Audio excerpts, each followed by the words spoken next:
What up? What up? What up? This is Kenny from the Champagne Sharks. I'm on a solo tip right now. T and Mario's not here. I don't think they might be popping in, but I don't know. They might pop in. But I got a special guest for everybody. Somebody that the show is familiar with off the show, but they're also familiar with the show. But first off, everybody, please subscribe to Champagne Sharks. YouTube, Champagne Sharks. You can check us out on SoundCloud. You can find us on Apple Podcasts. Become a patron. Welcome to the show. So right now, I have someone that's going to come on. I'm waiting for her to show up, but just see how everybody is doing, and hope you guys are having a good time and trying to social distance as much as you can during this coronavirus, and just stay safe. I'm trying to keep stay healthy and just stay safe. I ride my bike a lot and doing all those kind of things. So hopefully everybody is doing all right. And life is treating you well. If life isn't treating you well, I'm sorry. If you have coronavirus or if you have someone in your family that has it, my prayers is going out to them. And if you've had it, please quarantine. Please wear your mask. I understand. A lot of people might think it's a conspiracy. A lot of people might think it's not real. Even if it ain't, wear the mask anyway, fam. Just wear the mask anyway, because at the end of the day, you're not just saving your life, you're saving somebody else's life. So with that being said, welcome to the Champagne Sharks. I haven't been on streaming here in a while, and I don't know why, but I just haven't. But life is good so far right now. One of the things that we're going to talk about once I get Vida in here, she's going to be new to the podcast, new to everybody, but everybody needs to know who she is because she's in media. She's a part of the Nipsey Hussle documentary that came out not too long ago on the BBC. She's a part of the Dirt Off Your Shoulder show. She's from down in South Central Los Angeles, smart, beautiful, and intelligent, articulate. And she's one of the funniest people I have come across on Twitter. Of course, everybody, I'm back on Twitter. I think this time around, being back on Twitter I'll be having a good time, because I kind of understand that Twitter goes in circles where sometimes the people change on Twitter. So that's one of the things that I've noticed. And a lot of the people that were there when I was there before, when I got kicked off, they don't, Twitter doesn't know I'm back on there, but that got kicked off. They're not there anymore. So Twitter is a lot more fun now. It's still the same old banner and the same old BS that happens, but it's fun. It's cool. You know what I mean? Me and the brothers vibe, and then I've met new people. I want to invite them to the show. I actually asked Shannon Sharp to come on the show. I don't know if he's going to do it, but if he did, that would be dope. But yeah, man, let's see where she is. I'll just hit her up and see where she's at so I can have her come back. Hopefully she gets in here, man. I think you guys are going to like her a lot.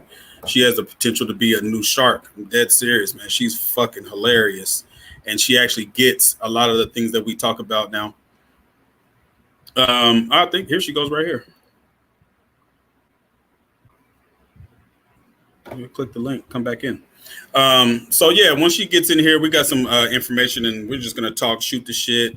I haven't been on in a long time, and everybody that knows that when I come on, I want to push the show off a cliff into a fiery crash. So I think we probably go end up doing that. And here she is right here. I'm about to add her in. There she is. What up, what up, what up? Yo, everybody, this is Vida Star from Dirt Off Your Shoulder. She's a part of the Nipsey Hussle documentary on the BBC. You can find, you want people to know where you at on Twitter, or how you want that to go? Yeah, Twitter's fine. So where can they find you at on Twitter? Lifestar Media on Twitter. Lifestar Media? And then Vida Star on Instagram. And Vida, you was a part of the Nipsey Hussle documentary. How did you get connected with that? Oh man. So I was on a podcast called LA Podcast. It's like this sort of it's like this popular podcast that represents LA. Mm-hmm. And I was invited to come talk about Nipsey and his passing, what it meant, for those of us in South Central, that kind of thing. And I guess someone from BBC heard it, liked what I had to say, and they messaged me on Facebook and said, "Hey, we heard you on this podcast. We'd like to put you in this documentary." Then they talked to me, they interviewed me, and then they recorded me. That's dope. That's dope. I mean, I remember where I was when I found out Nipsey Hussle died. I was actually in my car. My brother called me and told me he got shot, and I was like, "He got shot?" I was like, "That don't even make no sense." And then I was on my way home, and then he called me back and said he died. I was like, I said, "Nah, bro, that's a conspiracy." I said, "Man, that's somebody, down tripping. That's TMZ or some shit like that." And then when I found out it was true, man, that shit hurt. Like that, I remember watching the funeral. Like that shit hurt. I was like, damn. Like I tell people like this, like Tupac dying hurt, but this is different. It's just a little bit different. This is probably I won't even say probably, this was the hardest death as far as celebrity death that I've ever experienced. And Aaliyah was probably the worst before this. Right. Aaliyah was somebody that, I grew up with her, I dressed in the baggy clothes and all that. Right. Long after I should have been. Yeah, Nipsey's death was like really hard. I think when I found out, I was ironically, there's like a couple of ironies in that day. I had just hung out with someone from his band. Okay. Yeah, and I was just like, we had just finished hanging, and he was on his way to the store, to the Marathon store. We always call it the Nipsey Hussle store, but it's the Marathon store. He was on his way over there, and I live near there, so he was just like, "Oh, okay, I'm gonna stop by and just go over to the store." I'm like, "Okay, cool." That's how my day started. So it was real positive. In fact, I was about to go run some errands. I pull up in the parking lot and I'm listening to Nipsey. Right. I listen to Nipsey a lot, but I had been literally listening to like it was Nipsey and Mozzie.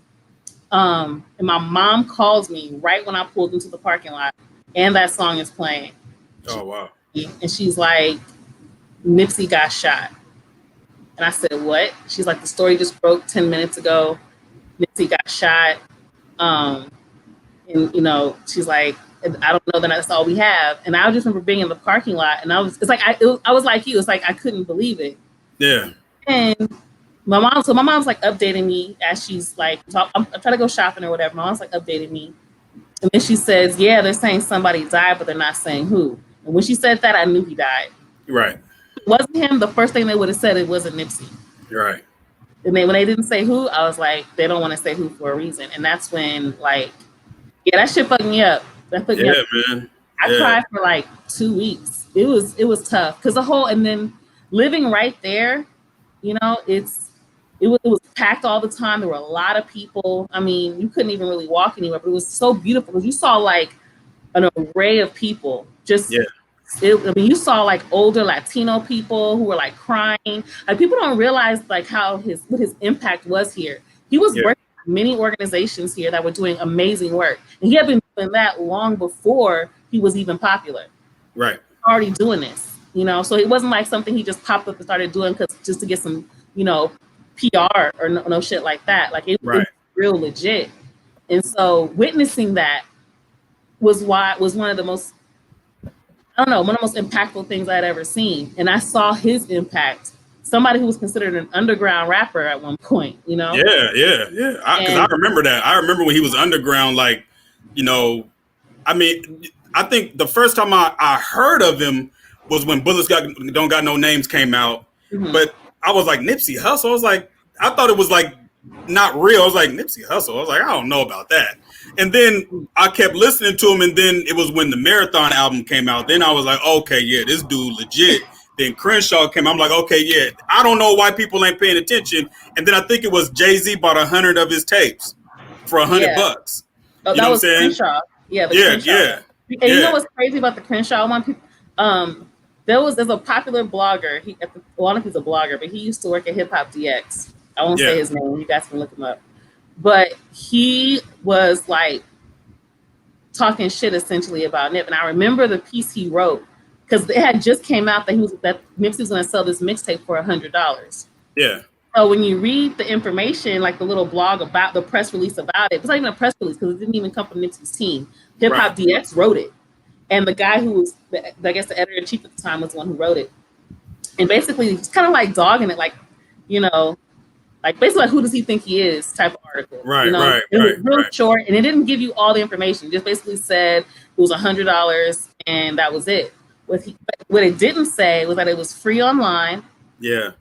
That it was he's proud to pay the whole Proud to Pay campaign. Right. They didn't talk about any of that part of it. But the crazy thing is, he was going to do a pop up, when he did his pop up, there was a long ass line around the block, like it was crazy. So the impact he had before even the media knew. Yeah. But that to me is what like was the most powerful thing to see. And he made an impact for a reason. He was going to the juvenile halls and talking to the kids before he was this major rap. This is when just us in the hood knew who he was. Yeah. You know, he was already partnering with nonprofit organizations. I saw a lot of like media or like these people who want to frame everything in a way that's so divisive. Yeah. And they tried to frame Nipsey a certain way based off of something he said that I didn't actually agree with what he said. Yeah, I remember. I know what you're talking about. Yeah, I knew what he was trying. I knew what he was trying to say. I knew what he was trying to say. Yeah. I didn't think what he was trying to say. I got. Yeah. But I'm not going to pretend like I agreed with it. You know. Right. But I knew what he was trying to say. But But they try to paint him a certain way. But when you go to the memorial, you see all kinds of people. I'm not. I mean, you saw, everybody. Trans Black women. You saw everybody. Like, I mean, I can't even explain it. Mostly Black, and a lot of Latinos. Latinos love Nipsey. They just love LA hip hop. They will support. Yeah. Latinos love Nipsey and Kobe Bryant. Yeah. No, they don't. Tupac. Tupac. And Eazy-E. You don't even like them. But yeah, so but just to see that impact and the work that he was doing before he was popular, before he was, before he became Nipsey Hussle to anybody else, he was already doing it. And to me, that's the biggest takeaway, is that it doesn't fucking matter where you think you're at in your life. It really doesn't fucking matter. Just start doing shit. Just start making moves. That's why even if you don't do it right, even if you might not be doing it the right way, you actually are learning to do it the right way, and you're using your power for positive. The things that came out of that, like, I like Kev Mack videos. I watch Kev Mack on YouTube, and the stuff that come from that with certain gangs being cool now, they might not be kicking it, but they ain't at war. Right.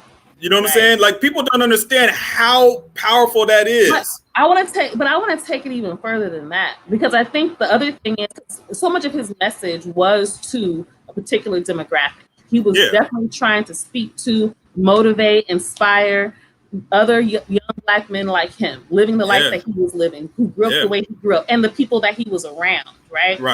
He knew who he was targeting, who he was trying to inspire. And at the same time, the rest of us were also inspired because we could watch his work. I knew people who didn't even know any of his music. But they knew Nipsey's work. They knew who he was. They knew who he was. They said, I didn't know. I knew he was a rapper, but I didn't listen to rap, so I didn't know. I just knew what he was doing in the community. I saw him at certain events and seeing him doing certain types of work. Sometimes people just saw him. Like he was really accessible. Right. So I think to me the big takeaway is just, fuck where you think you're at. Fuck what society has told you who you are. A lot, especially young Black kids, they try to butcher our self-esteem day one of kindergarten, right? Right. And even though the rest of the world, rest of society is telling us you ain't shit. That's how I felt growing up in South Central. Like, honestly, my first day of high school was hell. Like Yeah. if it felt like all those movies you see, like Dangerous Minds and all that was my school. What high school did you go to? I went to Washington first. Oh yeah. Okay. Exactly. There's a literal movie about it. Like, Denzel Washington, right? Yeah. So that's the school I went to. And so anyway, but my issue wasn't even the students. My issue was the staff and how they treated us and what it felt like to have to go to, because I thought high school was going to look like Saved by the Bell. Man, I wish. And when it didn't look like Saved by the Bell, let me tell you, I was heartbroken because I didn't know. I thought going from middle school, okay, that's some bullshit. But high school was gonna look. And I used to obsessively watch Teen NBC every Saturday morning because I just swore high school was gonna look like that. Right. And You thought you were going to Bayside. It was like a rude awakening. And how they treated us, how they talked to us. Some of my classes didn't even have teachers. Some of them didn't even have books. You had teachers making photocopies. They were having random searches. They talked to you like you a fucking dog, like you an animal. Get in line. Stay quiet. What are you doing? Stay like it's like, motherfucker, calm down. This ain't juvenile hall, is it? But it looks like one. They put spiked gates. When I transferred to manual arts, they put spiked gates inside of our science building. At manual arts? Yes. Oh wow. Inside of our science building. Like it was so they was literally the school to prison pipeline. Literally. No, not even a game. So to Nipsey, it was like finally somebody who understood. Like, you know what I mean? Oh yeah. Because when you feel like the society is telling you ain't nothing, that's what your school is basically telling you. You ain't even worth a fucking book or a teacher damn class. You ain't even worth that. Fuck you. That's what I felt like. Right. And so listening to Nipsey made me feel like, you know what? You are powerful. You can do anything you fucking want to do. Well, watch me. Watch how I move. You can get money. You can build your community at the same time. Yeah. Wait till you already a millionaire. You can just start doing the shit now. You know, that's the message I got from Nipsey, and I think that's one of the things I got from Nipsey is that it wasn't even about money. Like you listen to Nipsey's, if you listen to Nipsey music, it's almost like he's yelling at you, nigga, just do something. Just do something. I don't care what it is you got to do. Just do something. Don't do that, but do something. Right. You know what I'm saying? Right. It says enough to let you know that he relates. He understands. Yeah. That feeling of failure, feeling of wanting to feel like a man. He talks about all that, you know? Yeah. And I think that's what made it also special because I saw he was reaching the people that everybody else threw away. Yeah. Oh, yeah. Yeah. I was a pretty compliant kid, okay? To some degree. I was also a little activist. They didn't like that at my school. But for the most part, I wasn't one of the kids that, you know, had to get pulled out of class or I never got expelled or no shit like that, you know? But imagine how much I hated school and how I felt like I was treated.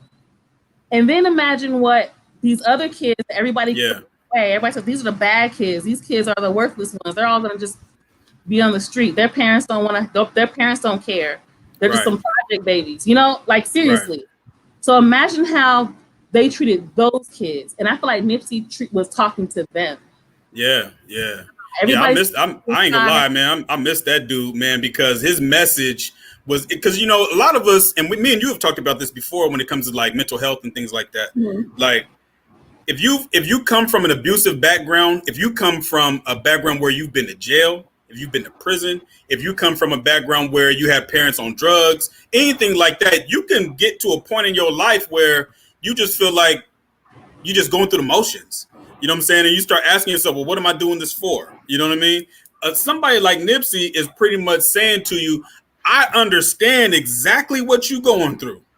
I've been there. And you know what? I'm kind of still going through it. You know what I mean? But I'm telling you right now, there's something at the end of that rainbow. I'm dead ass serious. Like, if you just keep going forward, there's definitely going to be something there. I'm not lying to you. But this is the thing. And if you do fall in the midst of trying to get there, that's cool too. You know what I'm saying? Because you compare that to what a lot of other rappers is talking about. And I'm not, you know, shitting on nobody. People got to get their money the way they get their money.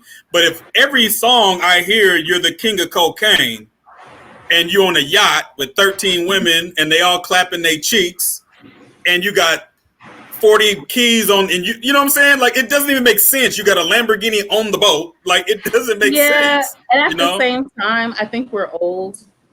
Oh, yeah. Because, like, you were listening to Luke, you know, with no fucking problem. Yeah, I don't like, yeah. and I'm saying I don't, because I'm always careful. I'm like, so I'm, you could tell I'm really big into hip hop. Hip hop is my life. It's been Oh my, yeah, yeah. I Me too. consider my closest thing I have to saying I have a culture in America. Right, You know what I mean? right, And I don't like to dismiss things just from the younger people. right. Because I noticed that our parents did that. Like if my mom was like, "Well, they don't sound like Tribe Called Quest," you know what I mean? Yeah, She's in, yeah, she has her feelings or whatever about things. Although my mom was pretty open minded for the most part, but in general, yeah. I get it. Like we were listening to bullshit when we were kids too. We Oh enjoyed it. yeah, oh yeah. Look, I used to listen to Brother Lynch, all kinds of shit. Shit that if I look like right now, I'll be like, Ack what the and fuck am Ellie, I? you know. Yeah, I can. Yeah, That's, yeah, that's yeah, not, yeah, yeah. so that's what I'm Oh saying. my god, So, yeah, yeah, yeah. This is and stuff right now that if I put it on, like I got a daughter. My daughter's 16 years old. mhm. I'm not playing that in front of my daughter. It's not happening. Now, you know But what's that's funny? But this is the crazy. I didn't want to cut you off, but this is the crazy thing. I'm not a hypocrite towards I tell her not to listen to it. okay. And in Yeah, reality, no. kids are gonna listen to they're natural explorers, right? Yeah, yeah, yeah, yeah. The best thing we can do is give them the tools to be able to cope and understand and know that if maybe it's she did get affected or traumatized or whatever, Yeah. she come to you, Oh yeah, yeah, yeah, yeah, yeah. important part. I think it was funny. I'm so glad you said that. So another thing I do, I'm actually a trauma informed care educator, Okay. trauma informed nonviolent parenting, and one of that's something that I'm really passionate about, especially because I think there's so much we can learn about our brains and our bodies Yeah. and how we treat children. Right. With children since I was a child, since I was 15 years old, and Right. in a professional capacity. So Right.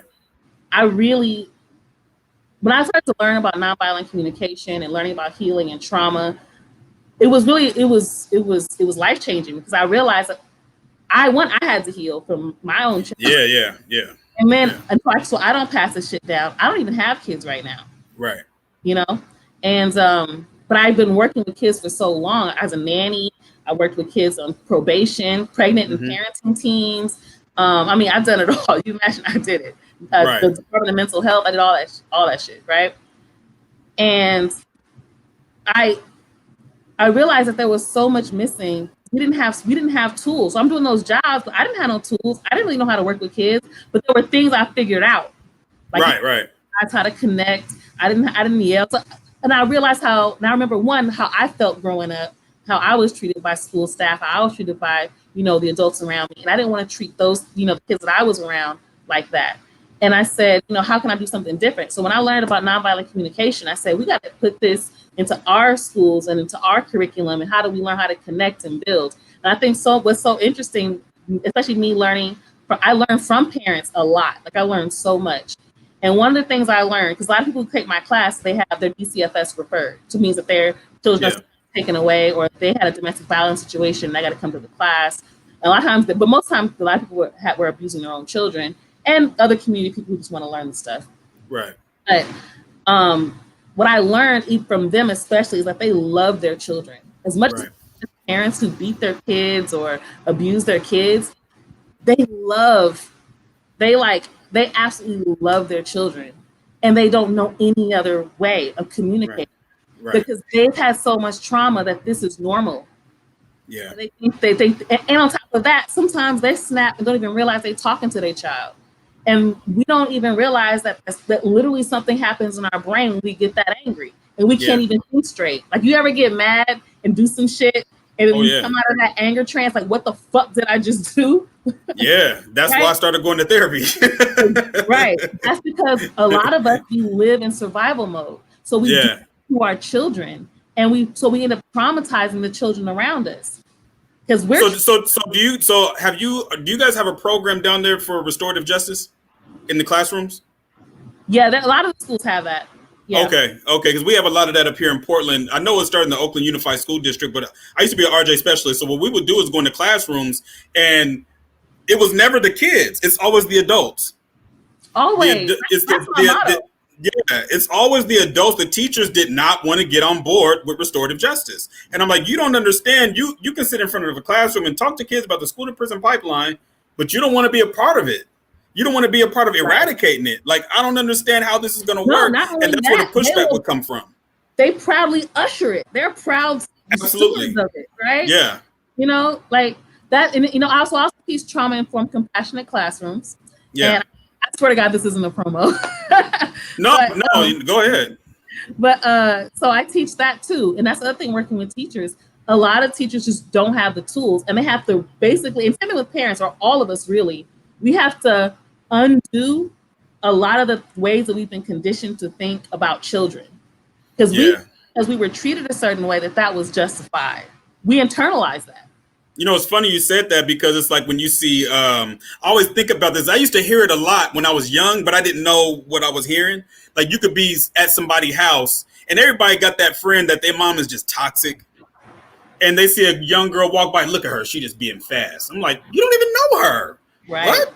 How do you know Right. she's fast? And And I that's the never other thought thing. about that until years later when I got older, and I was like, damn, that's toxic than a motherfucker to say about a kid you don't know. But I don't, the word toxic, I'm always careful about. One is that, they become these internet jargon terms that people misuse and misapply. That's saying Right. are. But but just in general, I just say from that word. Also, because it's also very judgy. Yeah.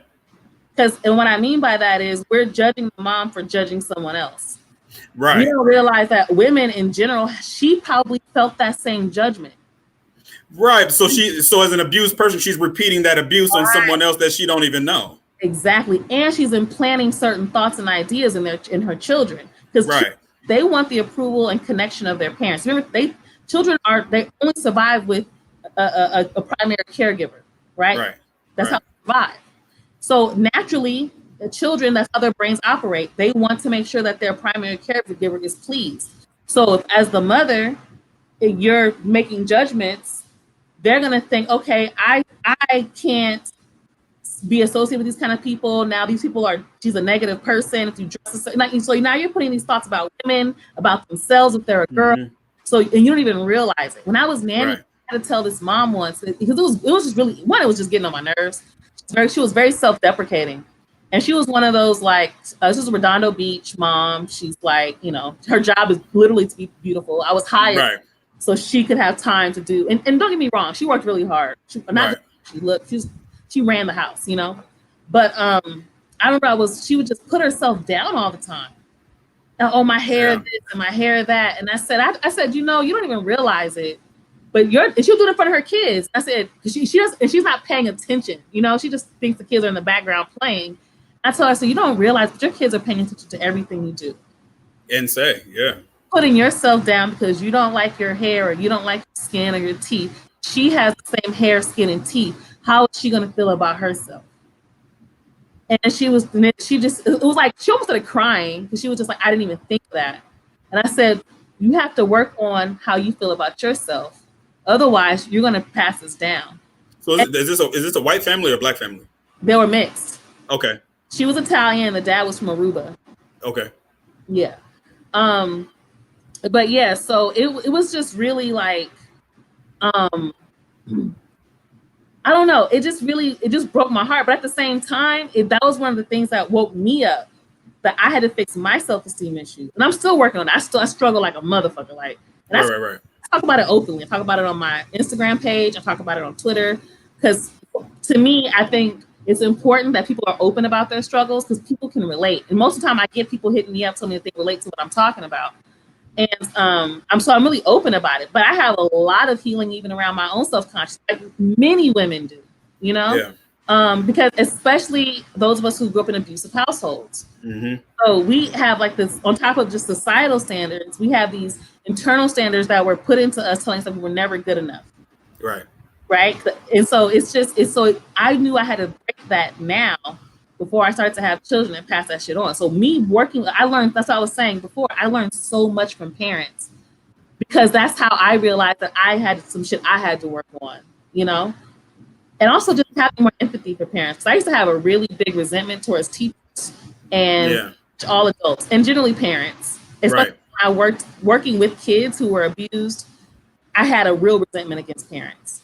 Yeah, it's interesting because like I said, my daughter's 16 years old, but she's not growing up. And I told her, I said, man, trust me, you're not growing up anywhere close to the way I did.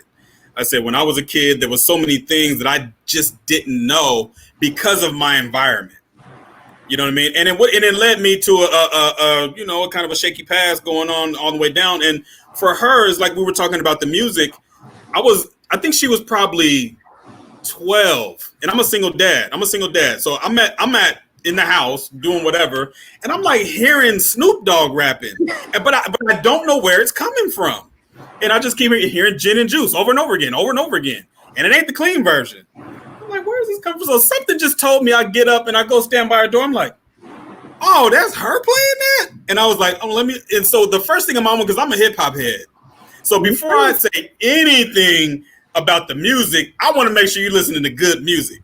I swear to God, I want to make sure you're listening to good music, because if you listen to some garbage, I'm like, man, what are you listening to? Wait, real quick question. I want you. Were your parents like really into music?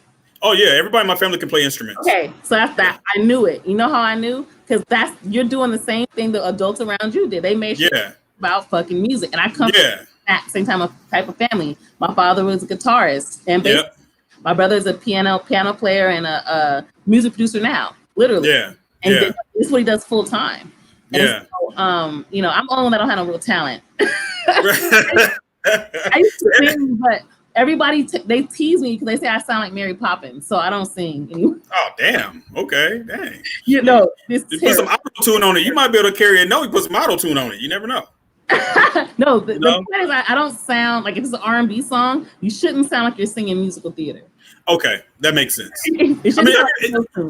Everybody in my family, I can play the drums. My brother, he can play instruments. My daughter can play guitar.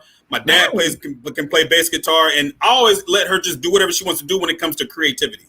So when it came to the music she was listening to, I used to buy her. Now, when kids is real little, the music that you like, they don't really like that. They want the Justin Bieber, all that kind of stuff. Yeah. So I bought her a Michael Jackson CD. She was like, she never listened to it. I was like, but I didn't say nothing. So I don't know if you can see, but I have a lot of records in my house. I see. I noticed that. So I bought her a record player, and all of a sudden my records started coming up missing. I'm like, what happened to that Parliament record? What? And next thing you know, I'm hearing it coming from her room. Then I'm hearing Kendrick, and I'm like, okay. So she got it. You know what I mean? She got it. Now, as far as like vulgar music, stuff like that, I don't trip. You know what I'm saying? My whole thing is make sure it's good music. If it's just music where they just cussing and talking crazy, I'm like, okay, really, dude? But I always believe in freedom of expression, even when it comes to the books that she read, the music she listens to, the things she watch on TV. Like, I came from an era of the worst, the crack era. You know what I'm saying? That's where I come from. I come from the crack era where everything was fucked up. You know what I mean? And the little bit of good that did come from that, we always nurture that, which is hip hop. Hip hop is something that came from that era where it's like, okay, you know what? We can protect that. Even the bad music, some music just ain't shit. It ain't no good. You know what I mean? And I'm not shitting on certain artists. Like, they're just certain music ain't no good. So it's like, okay, but you know what? Even them, and this is what I always say, even when we was young, there was rap music that was garbage. I wasn't listening to Kwame and Kid and Play. I was listening to King T. Now look at this. I was listening to Kid and Play. I was a little kid. So they're like, you know what I'm saying? Yeah. There's the fun music. It's fun music. I loved it. I mean, they came to my class one day, so we were just you got lucky. House party. So I was a little kid, but so for me that was the fun music. Right. I got older and I became a hip hop head, and I love all types of music, and right. And that's how I know music people when I see them. Like, okay, that's a music person. Oh yeah. So one of the things is like, but this is one thing. Even though I didn't listen to them, I appreciate them. And you know what though? There were things I told my mother was trash, and then I can't even believe I said that shit. Yeah. I won't even tell you who. Somebody embarrassed me on the air one time when I was live on the radio, and somebody called me out. I was like, I remember you hated that person. I was like, oh my God. I was like 15. Calm down. Right. Huh? I said right. What? Can you hear me? Yeah, I hear you, but you talk. Okay. No, I said right. So, you end up loving something a little bit later. Right. You know what I mean? In connection to that conversation, we're talking about passing down trauma. Yeah. The thing is, we pass down everything. So it's not just the trauma. We also pass down our resilience. And and many of our families, that music was part of that resilience. Right. Our art is part of that resilience. Even though I know the respectable Negro population, kind of looks down on the sports and the arts, but fuck it. If we're great at some shit, why not be proud of that? And at the end of it, a lot of people just, I ain't gonna say their names, but there's a lot of people that just hate. They just haters. That's the reason why they don't like. There's a certain person. But I know you know who this person is. They always Yeah, put yeah, the athlete and the entertainer, and yeah. I always felt like, granted, we know that most people probably aren't going to get that far. But what's funny is, especially with sports, most people know by the time you're in high school, you're not going to go pro. Nigga, for real, trust me. Like, you're very aware, So I always get upset when people like just try to put that down, like as though the issue is not that we're great at these things. The issue is we're also not creating other opportunities for our kids. Like, okay, maybe you won't be an athlete, but why not get into sports medicine?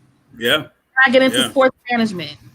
Well, even in the sports realm, one of the hard things about it is like, you're close to my age. You remember back in the day, everybody played baseball. Yeah. And now nobody plays baseball anymore in the hood because it's expensive. You know what I mean? It costs to whereas I can just give you a basketball and you can go to the park. Well, now I got to buy you a bat. I got to buy you spikes. I got to buy the uniform. Yep. I got to pay for the fees to whereas, you know what I'm saying? So even in the athlete realm, you don't really have as many opportunities as you would like. Right. You got baseball and football. You got basketball and football. That's it, And the other thing is, stop telling our athletes that they're just athletes. They're also physics. They also know physics. We don't even think about that. They have to know geometry. We don't even think about that. So the hell do. I remember those fucking plays that I barely understand when they put them on the screen. They memorized like 30 of them. Right. And you can recite them to you by verbatim. Yeah, you damn sure about that. They really have the intelligence, the capacity to do whatever they fucking want to do. Right. So I hate that. Like I feel like we dumb down people, or I wouldn't even say we know who we are. We don't value them. We don't value them. Right. Exactly. We don't teach them to value themselves, and we teach them that only thing that matters is their bodies, not their minds. Right. We only teach our Black children that their body is the only thing that matters. But the sad thing is, even when we do that, it's like we're putting our bodies on the line for white people to make money off of us. You see it right now, going on right now. You see all these college football players talking about they're not going to play. And I'm serious. I was an athlete growing up. I'm like, finally. Because if I didn't know, the first time I went to college twice. The first time I went was at a high school, and I was an athlete. I played football. I didn't know all the things how they profit money off of you. And I just thought that in my own mind that I was going to the NFL. Now, of course, when you get to college, you ain't going. Okay. But seeing these young brothers now, I'm like, okay, finally. And what people are starting to realize is that if we don't play, you don't make money, these colleges collapse. It's a straight up, you can follow the breadcrumbs, and they're finally waking up to it. And I hope that there is no football season. Somebody on Twitter, Alex H, I'm gonna shout him out. Okay. When I was asking for podcasts, I listened to yours, and then he sent me something he had done, I guess like a conversation that happened on Facebook, like this sort of panel with young people. And I guess people in their 20s, late teens, early 20s. And I felt so good listening to it because the conversations they were having, the way that they were thinking, it was like, okay, this is the next generation. You know, I felt like, don't get me wrong. I feel like my generation, we were very active, at least in our community in South Central. So shout out to South Central Youth Empower Through Action, the Community Coalition, and the Youth Justice Coalition, by the way. Because I don't want to shout that out because people say work isn't happening in the hood or we don't care about us. We out here doing the fucking work, Right. What about black on black crime? Right. Right. And our organization, I think, was started in the 90s. Yeah. So, growing up in that organization and seeing that type of work, I was like, okay, young people are doing some shit. But now I feel like with the internet, they get to see so many things that my peers couldn't see. Because I remember my peers used to say shit like, you think everything is racist. Wow. But now kids have shit is fucking racist. Yeah. Social media show you everything. I have a 14-year-old baby brother, right? Yeah. And me and him talk, we've been talking, especially about, everything that's been going on in the media. He and I didn't see him for like 6.5 years. So I didn't get the chance to really see how he was growing and developing, me and my other brother. And me and my other brother are very political. So how you and I are Right. talking right now, this is how me and my brother talk, like Right. regularly. This is how we Right. talk. So my baby brother is like, being reintroduced to us, sort of, and it's interesting to hear how he's thinking. Because don't get me wrong, he's like, he has some right ideas, but at the same time, there's other underlying things that we kind of have to address. Right. Because he also lives in a community where there's not as many Black people.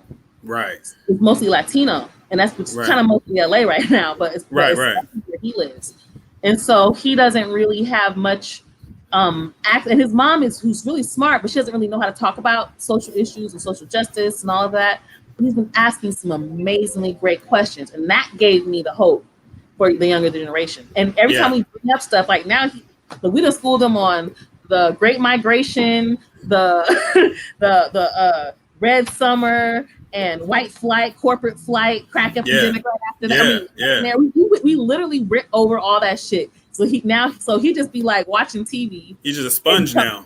Oh my God, it's like exciting. But I think so many of the young people are like that now. Yeah, my daughter, she started this group called PDX Youth Movement, and up here in Portland, it's called PDX Youth Movement. Oh, I like that. Okay.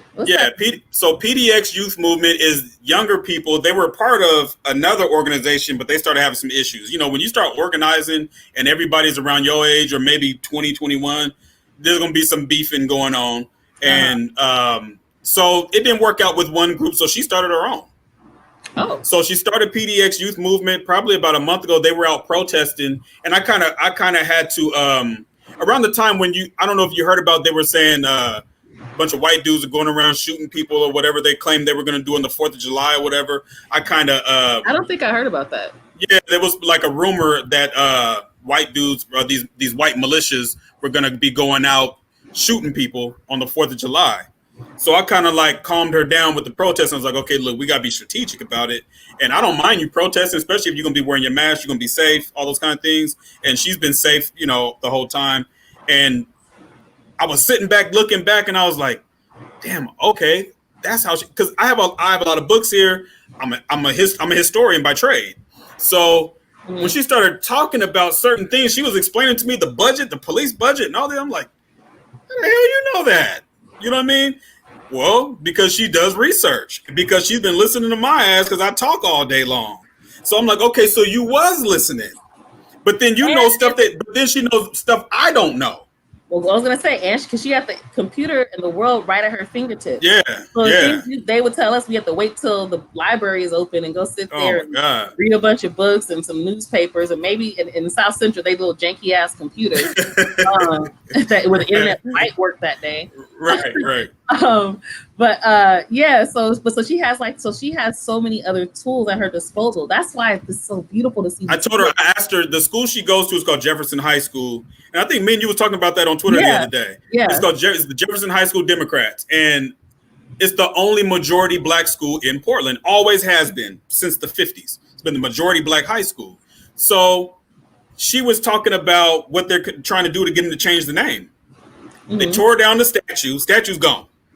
You know what I'm saying? Nice. And I was like, okay. So they took the statue down.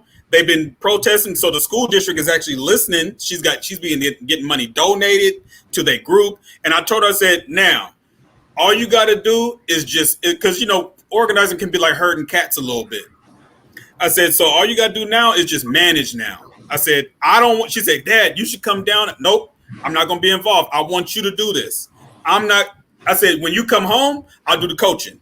But when you out there, I want you to do it. Just make sure you're safe, because I don't want to have to do no hood shit to no kids or no grown folks, because you just never know what be going on out here. And I stay strapped, so I'm not playing that shit, So she's really out there making it happen. And I told her, I'm proud of you. I said, man, you're doing a lot more than when I was 16. When I was 16 years old, I was on the corner or whatever. And like you were saying, we had the internet, but not really. So right. She's a part of the Black Student Union at her school. And I asked her, I said, because I work at a different school. And the school that I work at only has 24 Black kids. Wow. So she came over to the school one day where I work at. And I was like talking to the Black kids in the Black Student Union at the school I work at. And I was like, so how many of you guys are connected with the other Black student unions in Portland? And they were looking at me like, I said, hold on. I said, y'all got Instagram, you got Twitter, y'all got TikTok, you got Facebook, you got all these different apparatuses for you guys to stay connected. Portland's not a big city. It's a small big city, you know? I said, so there's no reason that when something happens on campus, you guys can't reach out to Jefferson High School, Roosevelt High School, and talk to each other and strategize. And they started making it happen. And my daughter, she started making her rounds to all these schools. So now all these grown people, they know her. They know her better than they know me. You know what I mean? So I told her, I said, because she wants to go to UCLA. I said, put this stuff on your resume. Go to UCLA. You should go to USC. That's another conversation. That's a whole nother conversation, right? I'm not. She wants to go to University of South Central. Yeah, right. She and I told her, I said, I'm not a fan of UCLA. I'm a fan of USC. I'm like, the stuff that goes on at UCLA, they have some serious race issues there. You know what I mean? I remember they had the Black Bruins that protest that they had probably about 6-7 years ago. Oh, I don't even know about that. Yeah, where they were trying to get more black kids on campus and not athletes. They kept on saying they keep prioritizing scholarships just for athletes. You know what I mean? They used to call that school the University of Caucasians and lots of Asians. Wow. Yeah.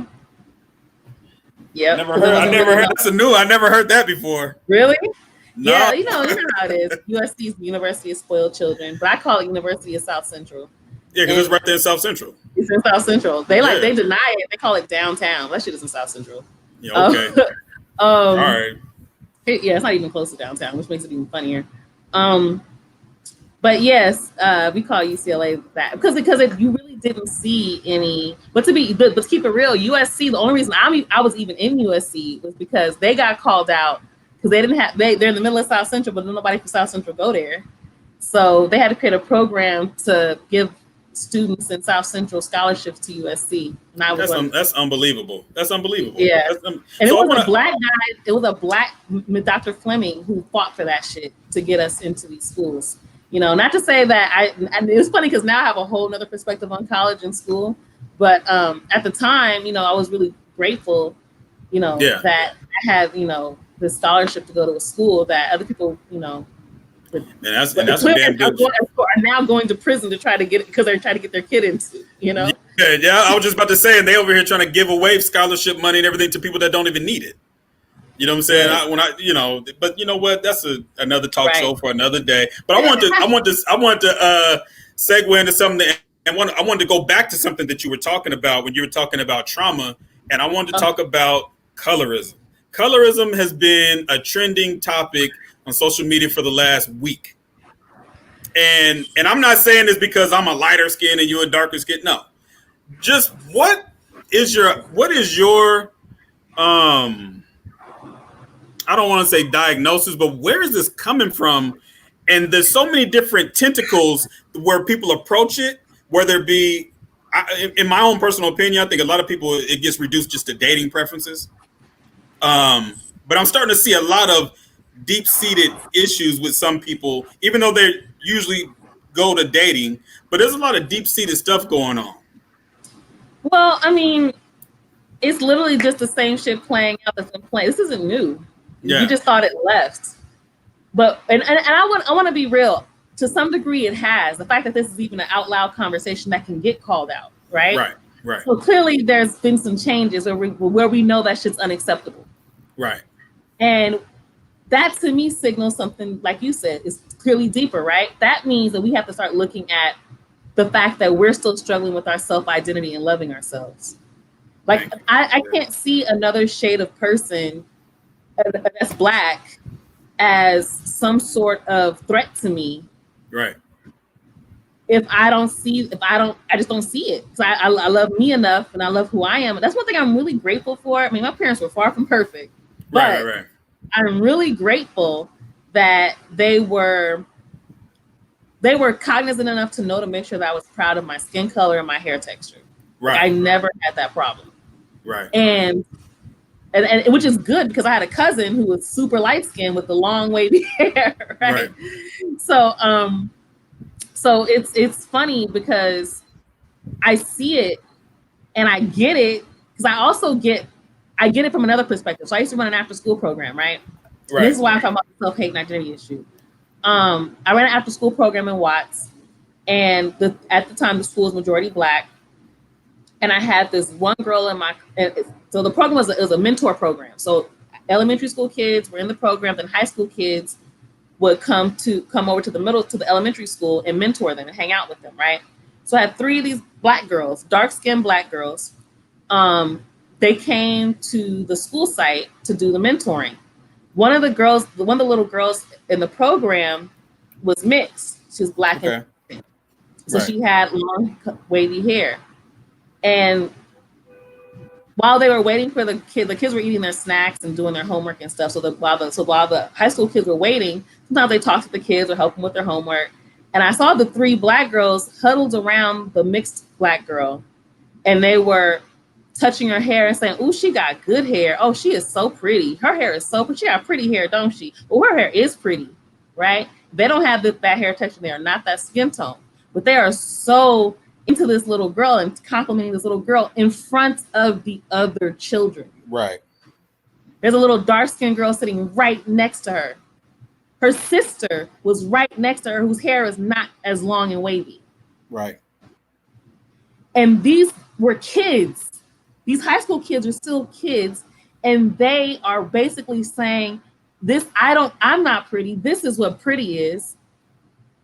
And because I pulled them to the side, we had a couple of conversations. One being, we don't compliment one kid in front of other kids. We compliment kids, we compliment them all, right? Because that creates animosity between them. So I think about it. Now those little dark-skinned girls in that group see this light-skinned girl constantly being fawned over by the other older people around them. How do you think that's going to make them feel about that little girl? And how do you think that little girl's going to feel about herself? Right. And then how's she going to feel about herself when these other little girls express their hurt on and take it out on her? Because kids don't typically take it out on adults. Right. So we oftentimes, adults and just people working with kids, they're passing down their own self-hate and hurt. So now those little girls all grow up and repeat these cycles. Yeah. So go ahead. Go ahead. So I don't think that the conversation is new, but I will say this. I do think we have to also call out that internet shit versus real life shit.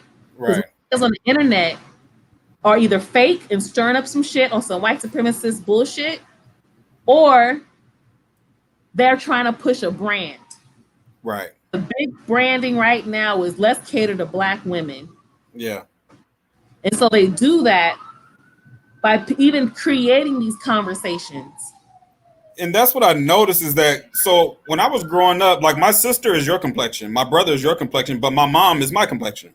But in my house, it's not that I didn't hear about colorism, things but that wasn't something that was in my house. Right. Even at my grandmother is darker than you. My grandfather is my complexion. I never heard them say anything about, oh, well, them light-skinned niggas, you can't trust it, or what I've been seeing on social media calling a light-skinned woman white. I never heard that in my life growing up. I'm 39 years old. I didn't start hearing that stuff till I was about 23, 24. And I heard it with a girl that I was dating. She was really, really fair-skinned, and she used to bring the stuff up, and I was like, really? Like people do that? Like I didn't really understand it. And I was like, damn. And then I saw it and I'm like, okay, yeah, this is real. And it's not that I didn't believe it was real. It wasn't real. But it's just that I hadn't seen it on a major scale until I seen it when I was dating her. And then social media is where I started seeing people some people just being nasty about it. You know what I mean? And like you were saying, that a lot of people just stirring it up because right now they are catering to black women, even if it's pushing an agenda that Black women don't want to be bothered with. Because I've seen a lot of Black women, including yourself, saying, look, I'm tired of hearing this shit. You know what I mean? You know what it is? I just get so sick of the divisiveness. Right. Really, really do. It's not progressive. It's not going to help us achieve anything. So I don't even know why we're having certain types of conversations. Like, honestly, we as darker skinned women, we got to heal. We just got to heal this shit. You know, even though in my family, I didn't have certain issues and I'd have to struggle with shit, but I did see the shit in the Yeah. world on TV. Right. You know what I mean? I Right. did notice that the light skinned girl was usually the main attraction in a lot of TV shows. Right. What is that? In movies. Right. I wasn't oblivious. Right. At the same time, we can't keep letting that hurt us. We don't even black people don't even own most of the spaces that are doing that. And that was something that I was talking. I don't know if you've seen. I had got into a conversation with someone. They had found some. They said, "Oh, the studies show that black people of darker skin go to prison, get more prison time, all these different kind of things." In my mind, I'm like, but we all in jail though, right? Yeah. We're still being dictated to by the system of white supremacy, whether you want to, or whether you're light skinned, dark skinned, brown, goldenrod, whatever you want to call yourself, you're still being dictated to by the system of white supremacy. So are we really going to argue over who's getting fair treatment in the system of white supremacy? And I told this person, I said, so basically what you're telling me is that we're all in the bottom of a slave ship arguing over whose chains are tightest. Right. And the other thing is this. I think I remember when those studies came out, I think they were getting longer prison sentences. Yeah. So but it's to your point. You're still going to prison. Yeah. Guess what? We have an 80% recidivism rate. So yeah. even only getting that quote unquote short term, they're going to bring them right back in. Yeah. There's a chance that that's going to happen. Right? So it's like what I said on Twitter. And low key, I kind of stole it from my brother because we were talking about this the other day. Okay. And I put it on Twitter. But he said, you know, we spend so much time not even realizing we fighting for who got it worse on the plantation, and we should be fighting to get off the goddamn plantation. Like, why the fuck who got it better on the plantation? Because the reality is this: there's no position that's better. There is no real better position. It doesn't. It becomes a rabbit hole, and you start hearing people. And the thing is, I have I have this thing about history, and if you ever listen to our podcast, you'll hear me say this a lot, talking about presentism. You don't want to think for the way we do today for people that existed 250 years ago. You don't even want to think for today the way we do today for people that existed 50 years ago. Yes, because so much has changed. We have so much more information, so much access. The strategies have to be different. We can't even operate in the same. And the world is just different now. It's just a different world. Yeah, aren't gonna work now. You know. Yeah. I think I always think it's important that when we have conversations around building and strategy and progressing, that we're honest about what you just pointed out. Right. Like, you have to be honest about that. What happens is people get so married they get married to two things. They get married to the past revolutionaries and organizers. Like Angela Davis is one of those people I see all the time online. Yes. And all this, so they get so married to the idea of them and what they read from them. Not saying that everything I learned about prison abolishment from her. So I don't, agent or not, when people say she's an agent or not, I learned from her, right? So I get that. But at the same time, it's 2020. I don't have this perspective that I got to vote for Biden. I just don't have that perspective. I'm not saying I will or won't. Well, I'm in California, so I'm not. But I'm not. But you know, I don't know what it feels like to be in a red state. You know, so I don't really judge it like that. I don't. So I'm not even one of those people who judge people who vote however they vote. But I also don't believe that we should hold on to these ideas that don't serve us, such as believing that Angela Davis is somehow the end all be all of what we should be talking about or believing in. The other thing is people get so married to the struggle. Right. Like the struggle. Because they have no identity outside of the struggle. So if people don't get out of that mentality, like it's about the struggle. I don't talk about the struggle no more. I talk about progress. Man. Healing. I talk about growth. Getting wrapped up in the struggle and making that your identity makes you a self-saboteur. Right. You'll keep doing the same things over and over and over again and never get results because that's your identity. Yeah. I watch it. I grew up with community activists. I know most of these activists out here in LA, including the popular ones that you guys know. Yeah. I know, and I've seen the work that many people do, and I see the people who are real and really trying to make progress. Even the ones some of y'all talk shit about, I actually see them doing real work and getting actual results.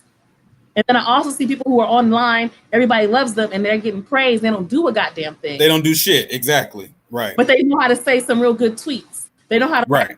write medium articles, but we don't even think about the fact that they're not really doing shit because they got hired by fucking the Root or whoever the fuck she used to work for. Yeah. You know, I see them. They're not in the streets doing shit. They're not organizing shit. But y'all, you know, so I see the shit, and I feel like we can't get stuck in this idea that we have to, you know, these people that we admire, somehow we have to stick with whatever they say. And then we also get stuck in this, you know, my identity is the struggle. Black people are struggling and we suffering. Those are the people that if we get reparations tomorrow, they're gonna be mad because they ain't gonna have nothing else to do. Right, because who are they without the struggle? Who are they? Right, and that's what we talk about these people, and you know, these people that are on Twitter, they got 200,000 followers, but don't nobody know them in real life.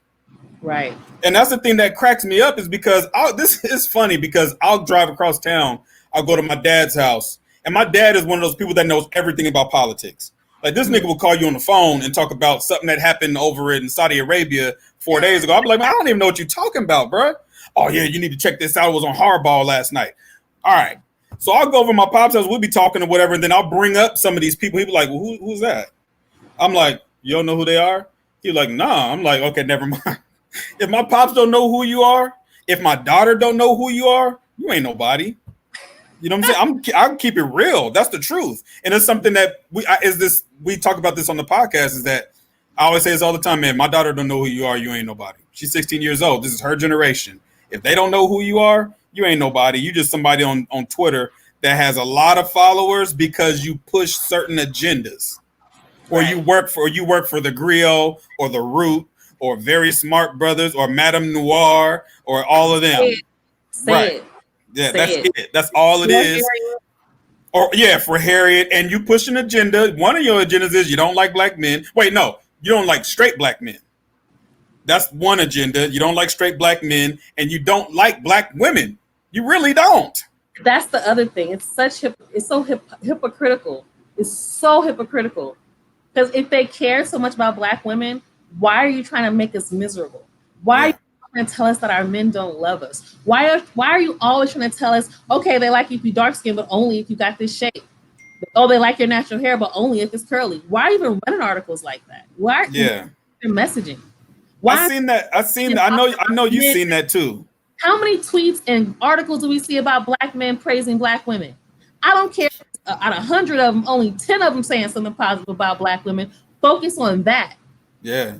Because then we can inspire other people to feel good. When you keep focusing on the negative, you're just making people go back and forth with a bunch of bullshit. I look at Twitter, motherfuckers is using one stereotype and generalization that's fucking stupid to battle the other generalization and stereotype that's fucking stupid. That doesn't make sense. I saw a guy blame black women for colorism right after somebody blamed black men for colorism. I was like, what is wrong with you guys? God damn, man.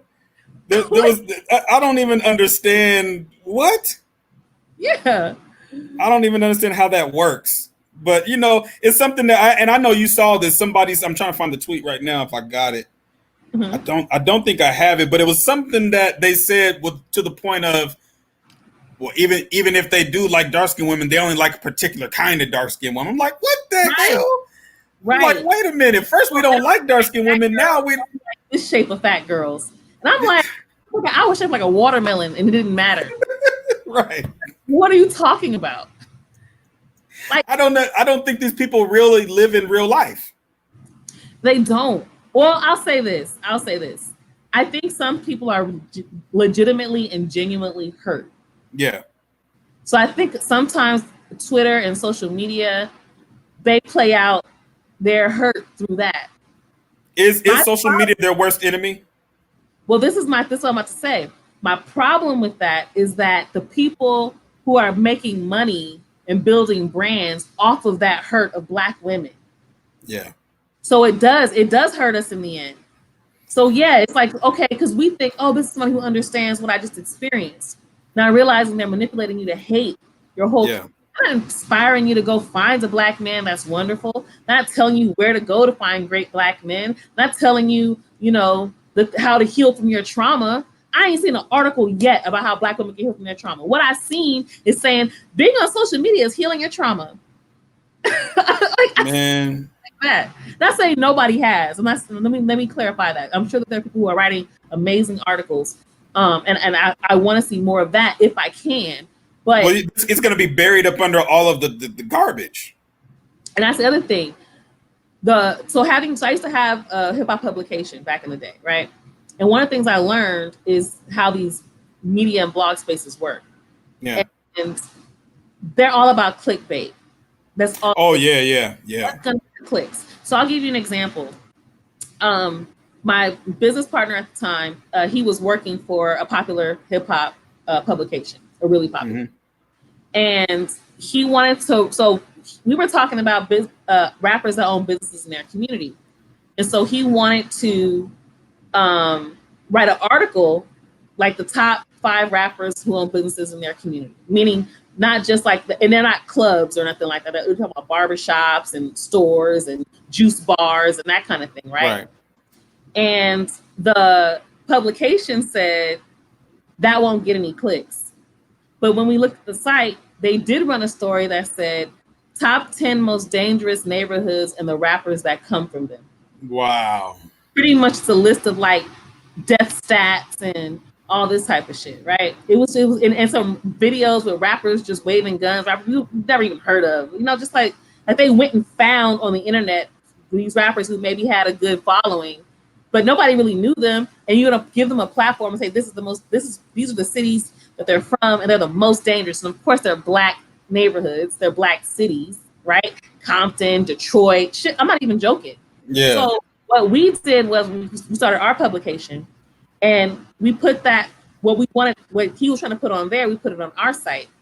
And on our site, they said the thing that they said wouldn't get clicks, that ended up being one of our biggest articles on the site. Right. Because what happened was rappers felt proud to share it. And they were like, yo, we had Boz on there, because these people have all types of businesses and people didn't even know.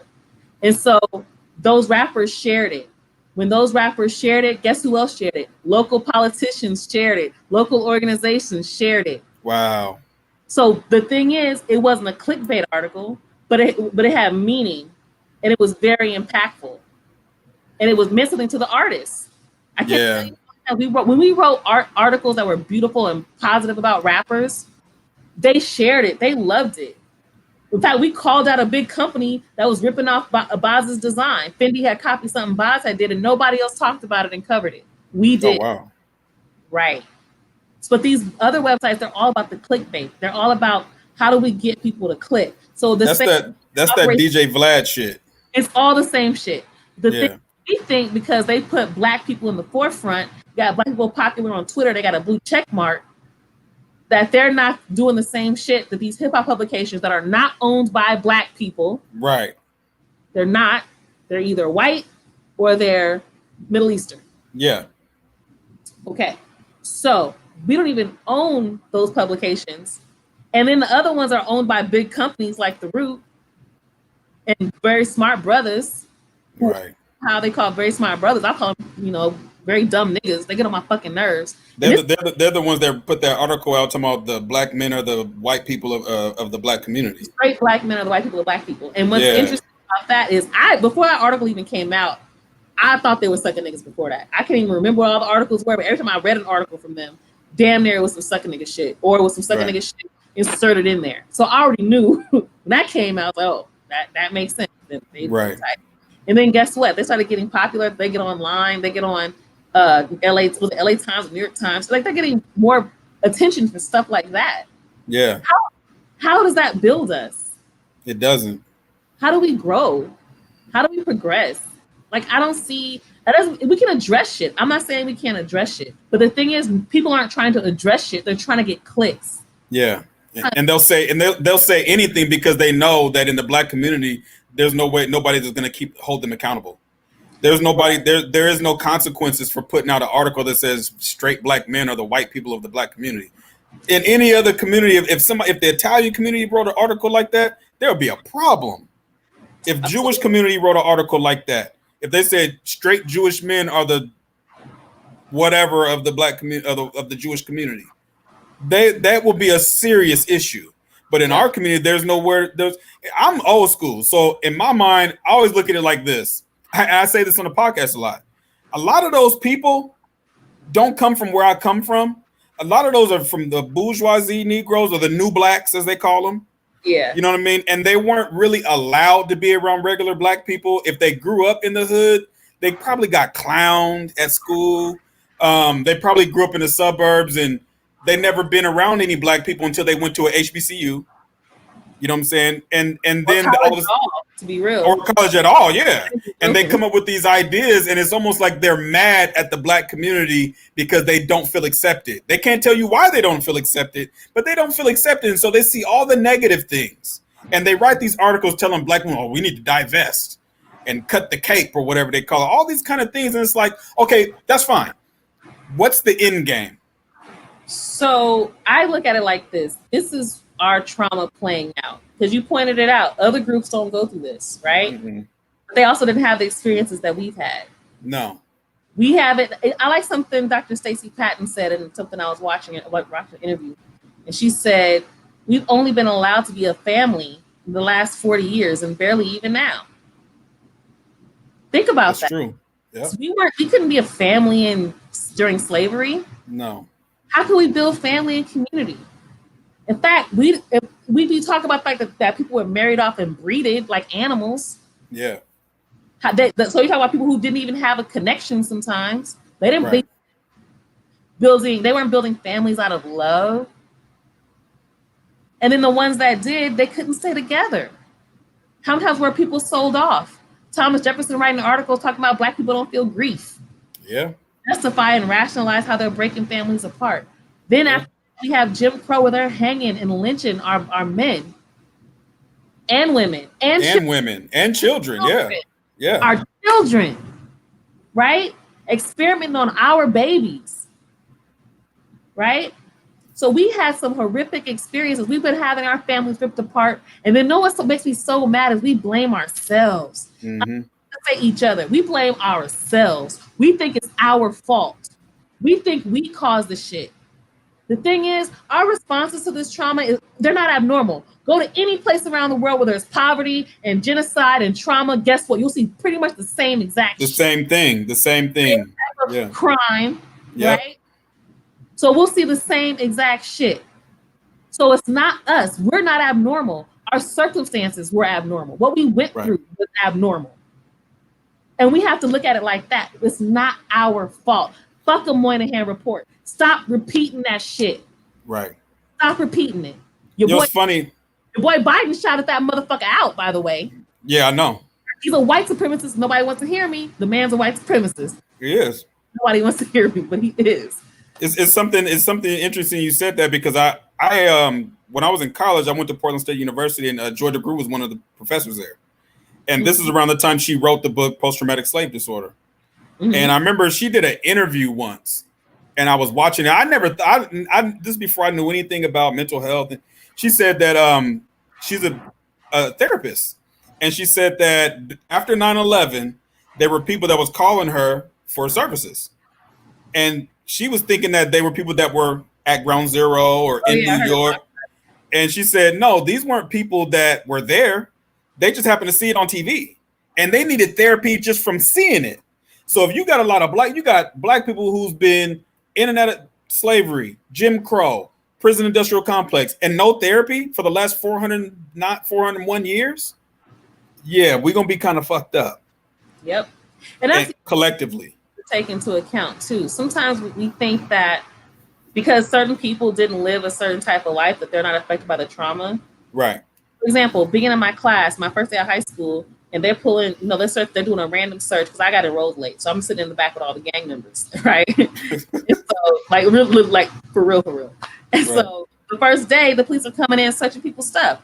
I didn't even know it was legal at the time. It only recently became illegal within the last, I'm saying illegal. It's only recently not been a practice within the past 2-3 years.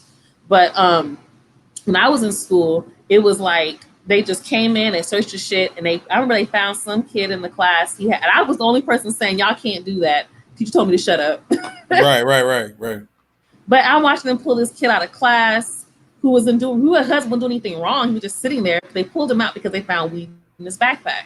They don't know why he had that weed. Maybe that's how he eats. Maybe that's how he gets through the day. Maybe, you know what I'm saying? We don't, but the first thing our culture has done, or our society, I won't say culture, because it's not us, but the society is going to say, oh no, you must be criminalized for your trauma, or criminalized for the fact that you're trying to figure out how to make some money. I went to Washington High School, one of the poorest areas of LA, of South Central. Nobody in that school was balling out of control off no weed money. Right. But the safest place that kid could have been, you just took him out of it, and now you're going to try to essentially push him right into the prison system. Right. So I'm witnessing that, and I'm traumatized by that. So he's traumatized. Everybody else in the class is traumatized because we know this is our world. This is our reality now. And if the second that they don't like you, you think you might have it good because you know, oh, I don't be bothering nobody. But the second you piss off the wrong dean or security guard, you up in the office. Yeah. So I watch shit like that. So it's traumatized. So even if we think, oh, it's just that kid. Yeah, it's that kid. And now all of us who just witnessed one of our peers get criminalized before our eyes. Mm-hmm. And even kids that don't have anything. I've seen kids who didn't have anything. And I say, no, I know you got something. And they pull them out and do a different type of search. Right. Even if you don't have anything. No evidence. Yeah. So you're a criminal before we even see if you have anything. You're already a criminal. Yeah. You witness this shit. So think about all the kids who think, now I better stay in line. And the only thing we learn how to do is now follow authority so I can stay safe. Right. They did the same thing. They do it up here with injunctions. They have gang injunctions up here. Absolutely. We don't have gangs like that up here anymore because of gentrification. But the first time I heard about that was in LA, where they're doing gang injunctions. Now they do them everywhere. They do them in New York. They do them in Texas. They do them up here. You know what I'm saying? I'm like, there's certain areas in Portland, what little bit of black community that is left in the Columbia Villa, McCoy Park. If you're a gang member, you can't be in that park. Now, of course, you know, like I know, whoever's a gang member is who they say is a gang member. Right. You know what I'm saying? That you might not be on a gang file, but if they say you a gang member, you a gang member today. Yep. You know what I'm saying? I know for a fact there were kids. I interviewed them years ago. They were trying to fight this case essentially, or they're fighting to get off of the gang injunction. Right. Right. What happened was somehow the police, they were late for school. The police said they were walking to school, and the police said, "Oh, you guys are a gang." Those three of them. So if you're a group of three or more, they were a gang. So they said you're now on the gang injunction list. They ended up getting in some type. So basically, what ended up happening was they weren't allowed to be with each other. Right.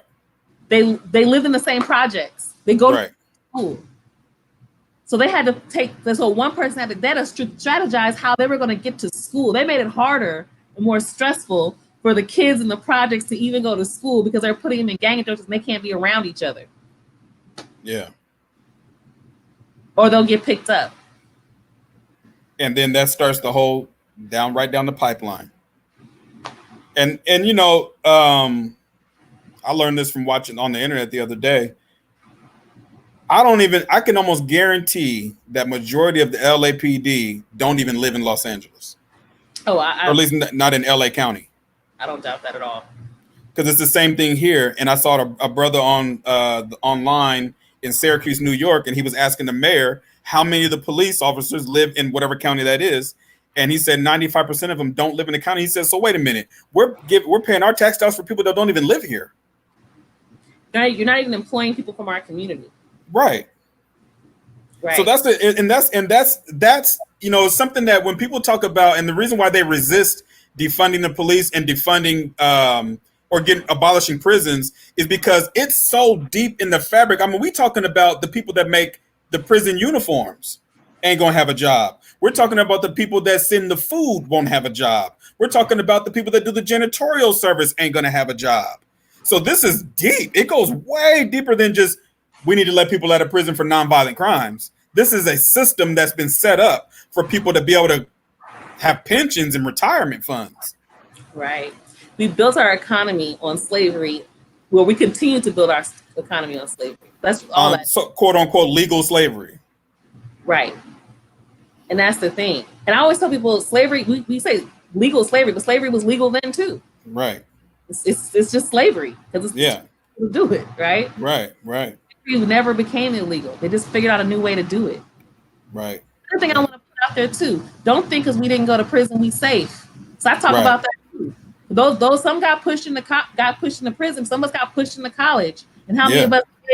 of us got pushed into college to get jobs, so you can get better jobs, only to go to college, get the degree, get in debt.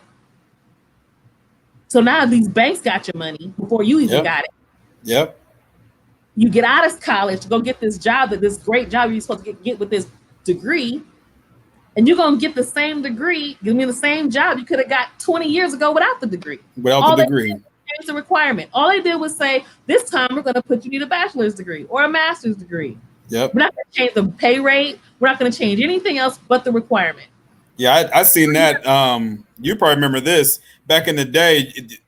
They will say, "Oh, we'll train you." You know what I mean? If you do get a degree, even better. But if not, that's fine. But have a little bit of experience towards now you got to have a 4-year degree just to make $35,000 a year. 4-year, you gotta have a fucking 6-year. You gotta have a, you know, a master's degree. I work in nonprofit social service work. I have for many years, right? I can't tell you how many people have doctorate degrees and barely make any fucking money. Wow, that's scary. It is scary. And what's interesting though is I don't think so. I think though what people usually say is, well, you shouldn't have got that type of degree. I think the problem is we didn't have a strategy as Black people on what we were going to do with the degrees and how we were going to utilize them. We didn't have a plan. We didn't say, okay, Black community, we need this many engineers, we need this many workers so we can get these people out of the system. We need this many people. We never had that type of strategy. We didn't have that type of unity.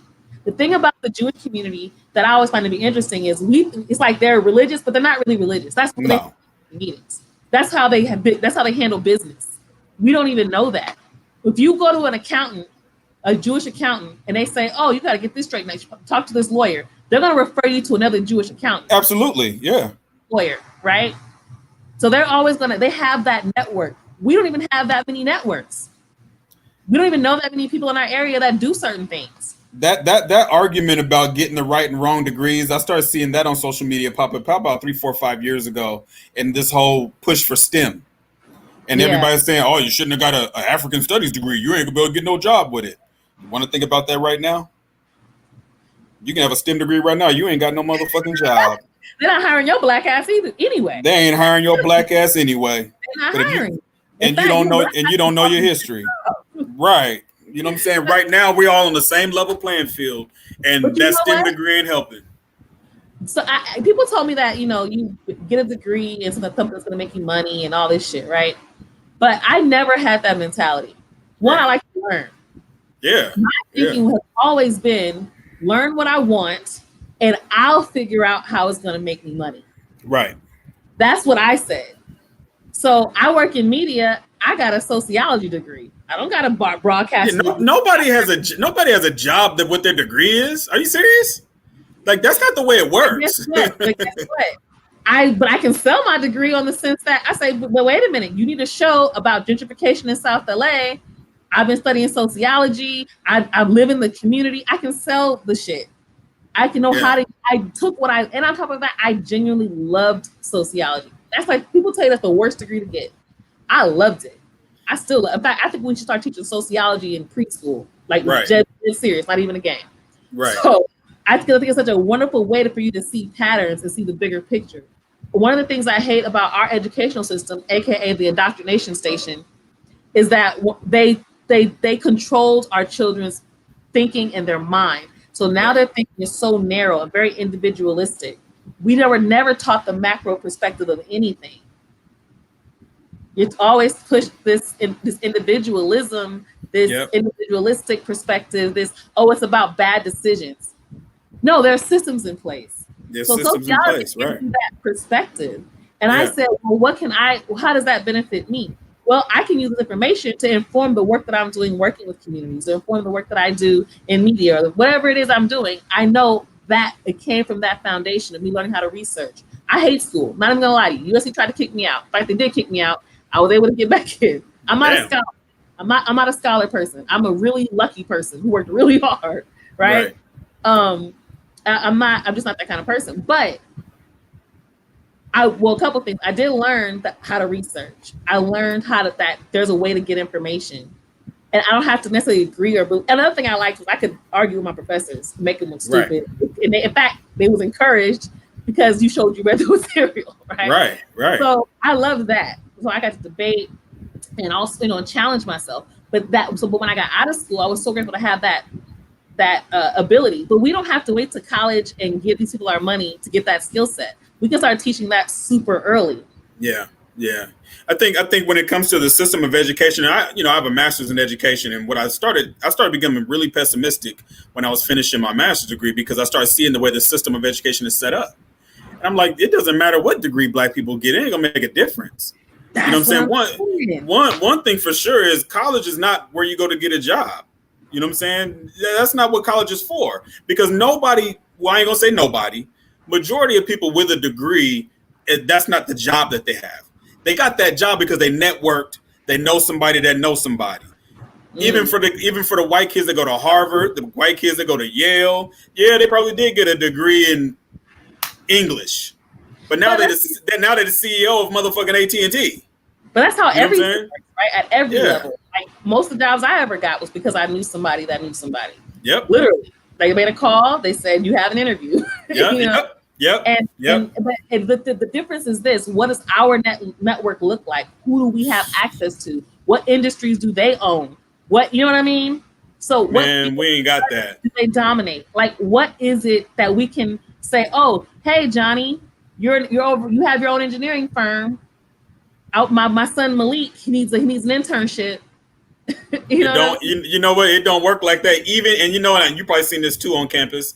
Even when you join a Greek fraternity, sorority, that networking only goes so far. Because when you leave that campus, there ain't no Black people in your Greek fraternity, sorority running shit, unless you in Atlanta. I was in Atlanta that they actually dominate. That's it. Outside of Atlanta, that's it. Yeah.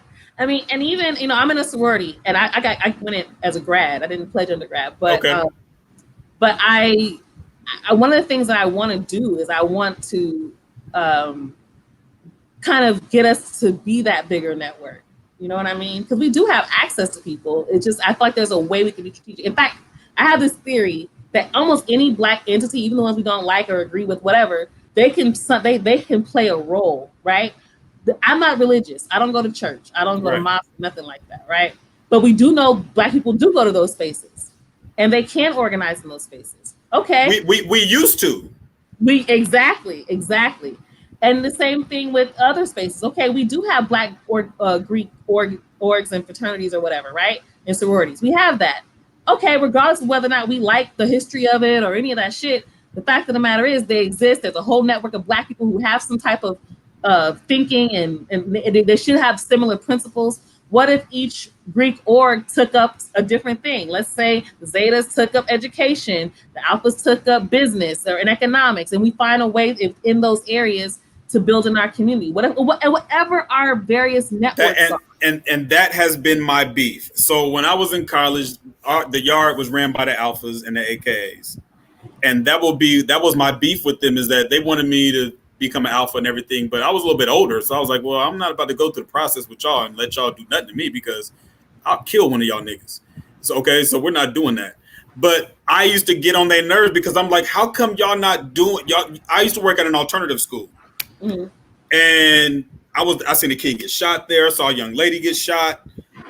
This is 2013, and I used to talk to my boy who's an alpha. I'm like, man, why ain't y'all coming here? Like, I shouldn't have to beg y'all to be here. I know your history. I know what you're supposed to be doing. Now, the Deltas put in work. My daughter's godmama's a Delta. They put in work. I'm only talking about here. I can't speak for LA. I was going to say, every chapter is different. No, they're different. They're all different. Yeah, I know. My hazier don't do nothing. Fucking work out here. Like, you can't. Right. And that's in grad. Motherfuckers is grown. Right. You can put right. So are you a Delta or AKA? I'm a Zeta. Oh, you a Zeta? Okay. And that's the thing, is like, here in Portland, I'm like, okay, I see you guys always got parties going on. I see y'all got all these different functions, but when it comes to putting in the work, y'all not nowhere to be found. I told my boy, I said, no, I don't think I really want to fuck with an organization like that. I said, because y'all wasn't with me when I was shooting in the gym. I was 4.0. You know what I'm saying? I'm doing the work. So I need y'all to catch up with me, because I don't want it to just be about partying and kicking it. You know what I'm saying? I was going to say, but it's interesting though. One of the things that you definitely are is one of the biggest parts of being in the orgs is community service. Yeah. Like it's like one of the big, like they drill that into you. Yeah. So I find that to be interesting that there's a chapter. Like, I'm not saying again, I don't know what other things they could have been doing. I don't know, but I definitely understand from your perspective. It's like, hey, here's an opportunity to do some work in this area, and for whatever reason, what it was is because when I was meeting everybody, and I was coming to a lot of their little function, everything, and the stuff that they did do in the community. And I hate to say this, it wasn't in the Black community. So they would it wasn't in the Black community. What were they doing? No. So they would do things like, I went to an event with them where, and this is in a gentrified part of Portland, they had this major bike ride that was put on by Kaiser Hospital. And what they were doing was they were pretty much being a guide for the people that were on the bikes and stuff. So I was out there with them and everything, and I'm like, okay, this is okay. So, and it was almost like they were doing it only because they had to. They weren't being proactive in making sure that we're going to the school where kids is learning how to read, things like that, or we're going to the jails or whatever. And where I come from and my background, that's what I wanted to do. And I was like, okay, well, who's the one that's putting this together, and why we keep hanging around all these white folks? No shade. But why we hang around these white folks? They don't need us. You know what I'm saying? And after a while, I kind of just went, and they ended up not liking me. And what made me mad was that they lied to me, and they said, "Oh yeah, man, we found out, man, you can't pledge because you got a felony on your record." I said, "What?" I said, "Nigga," I said, "Listen to me." I said, "If y'all a Black organization, y'all supposed to be for brothers like me." Is that even true? I'm dead serious. That's what they told me. No, but I'm saying, is that true that I've never heard, I don't know their rules, so I don't know. Is that true? That's what they told me. I don't know if it's true or not, but that's what they told me. Honestly, yeah, I don't know if it's true or not, but they told me because I had a criminal background that I couldn't be a part of their little thing, even though one of their dudes was an OG Crip nigga, was my OG. I know him personally. They don't know that. But I was like, okay. But I knew what it was all about is because I was pushing. I pushed back when it comes to the type of work that they're doing. And then I started noticing other things and this is why I don't shit on all of them, because in that one chapter, there was a lot of brothers that I could tell that they want to be a part of something because they want to get girls, they want to be able to kick it and all that kind of stuff. And there was some brothers that want to do the work, but the negative is going to always outweigh the positive in those type of situations. But when it comes to the Deltas, shit, they got their own building here. Like they put in work. You know what I mean? So I've always been down with them. Yeah, and I want to be upfront. I don't want to even put this all even on the Black Greek orgs. I mean, shit. You got churches aren't doing, in my opinion, a lot of their part. It's still all your money. And that's the thing that bothers me. Okay, fine. You don't pay taxes. Are you reinvesting in the community? Why do community members have to pay this hella crazy fee to rent your space to do something beautiful in the community? Right. It's that this group of moms in the community, maybe they're not church members, but you do have the space. You're going to charge them $700 to use this space because they're trying to organize to save our kids. Right. So it's not the organization, it's the people in it. And that's the thing. That's my thing. Because there are churches who I have seen do work, right? First out here, founded by Bridget Biddy Mason. You can look her up. She was a slave that became wealthy and was building her community. She's a wonderful woman, one of my idols. Anyway, she created First AME Church. And they are extremely active in the community. Extremely active. And they're a part of they have prison ministry now. They were doing work around incarceration and reentry, basically helping people who are coming out of prison not go back to prison. Shout out to LA Metro churches, and this is coming from somebody who was nowhere close to religious, right? Right. But I definitely don't want to say all churches are all doing these are giving back to their communities, and all churches aren't contributing. But we do know that there are many churches. In fact, a lot of communities have a lot more churches than we do Black-owned commercial businesses. Absolutely. That have to pay taxes into the community. Yep. We have less of them than we do churches. Yeah. And we have all these Black churches, and they're taking up commercial space and not paying taxes, and we don't have businesses to put in these spaces. Look, the Black population in Portland is 3%, and I can find, and I'm not bullshitting, 15 Black churches here. Wow. I'm not even making that up. Okay. Easily 15 Black churches. And this is my thing. I'm not against people going to church and doing what they got to do, but if you're going to be a church, do the work in the Do the community. work. Yeah. That's why Black people are so dedicated to Christianity. And I never like to shit on that history. I know that's like the thing, especially in our pro-Black spaces, to say, the church is like the worst place on earth. But at the same time, a lot of it is that dedication is because that's where we were able to strategize for freedom. Absolutely. These were also the spaces, like I think about it like this. You remember the 90s? Remember when they cut all the after school programs? Yeah. Programs is gone. After school programs is gone. Where were you learning music? Where were you getting performing arts training?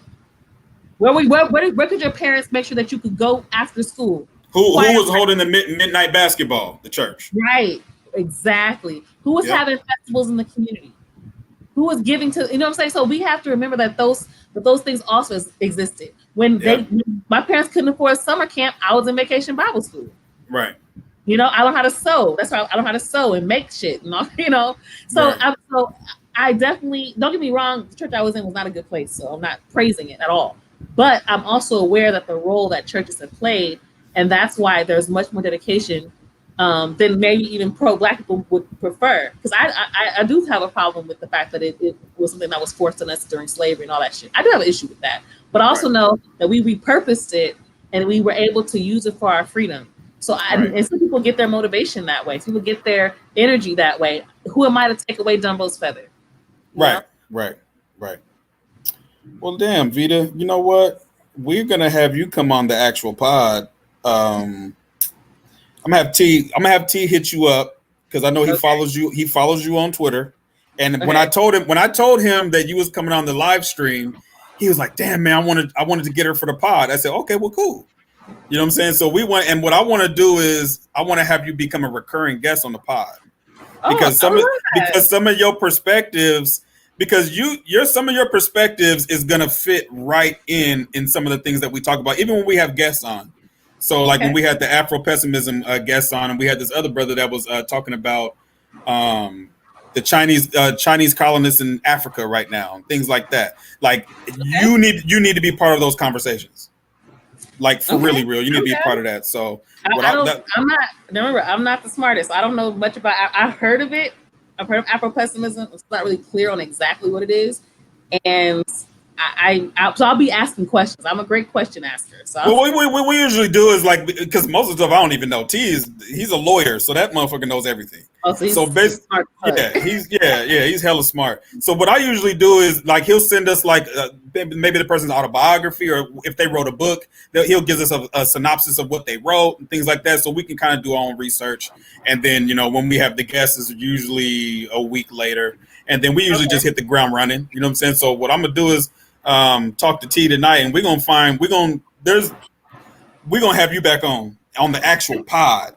Okay. So that's what we're gonna do. So I want to thank you for coming on, and tell everybody where to find you again. Oh, you can find me on Twitter, Lifestar Media, on Instagram, Vida Star, VIDASTARR. And you can also find her on the Dirt Off Your Shoulder. Dirt Off Your Shoulder. Dirt Off Your Shoulder. We're still in production, so okay. Yeah. So look out for Dirt Off Your Shoulder, and look out for her on the Nipsey Hussle documentary on the BBC. I don't want you to remind people of that. I didn't know you were actually going to say that on there. I'm just telling you. We need to see your pretty face everywhere it is. So everybody, check us out, and also everybody, rate, comment, subscribe. Hey, if you want to leave a comment hating, I don't care what you say. You can talk about my bald ass head. You can talk about me wearing a tank top on a live stream. I don't care. You can talk about my raggedy ass chair. It don't make a difference to me. But rate, comment, and subscribe. Subscribe to the Patreon.